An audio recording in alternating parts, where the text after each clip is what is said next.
Congress party 2034 దాకా Congress party అధికారంలో ఉండబోతుంది. ఇది 100కు 100%. ఎవరు కేసీఆర్, కేటీఆర్, హరీష్ రావు, జీవన్ రెడ్డి లాంటి వాళ్ళు 100 మంది వచ్చినా ఏం పీకలేరు అంటున్నా. 100% కాంగ్రెస్ పార్టీ గెలుస్తుంది. ఎస్, మా ముఖ్యమంత్రి రేవంత్ రెడ్డి గారే మళ్ళా ముఖ్యమంత్రి అవుతాడు.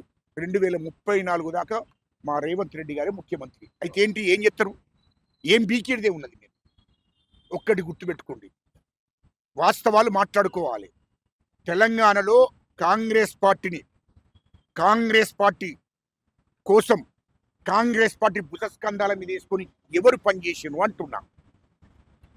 మా ముఖ్యమంత్రి రేవంత్ రెడ్డి గారు, మా శ్రీధర్ బాబు గారు కాంగ్రెస్ పార్టీ రక్తం వాళ్ళ లోపల ఉన్నది కాబట్టి కాంగ్రెస్ పార్టీని మీదేసుకొని కాంగ్రెస్ పార్టీ కార్యకర్తలకు ప్రజలకు అండగా ఉన్నటువంటి వాళ్ళే మా ముఖ్యమంత్రి రేవంత్ రెడ్డి గారు, మా శ్రీధర్ బాబు గారు. ఇది వాస్తవాలు మాట్లాడుకోవాలి.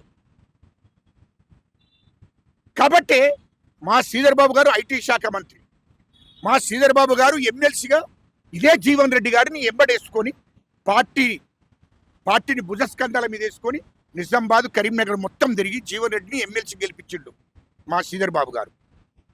ఇది వాస్తవం కాదా? జీవన్ రెడ్డి గారు చెప్పండి.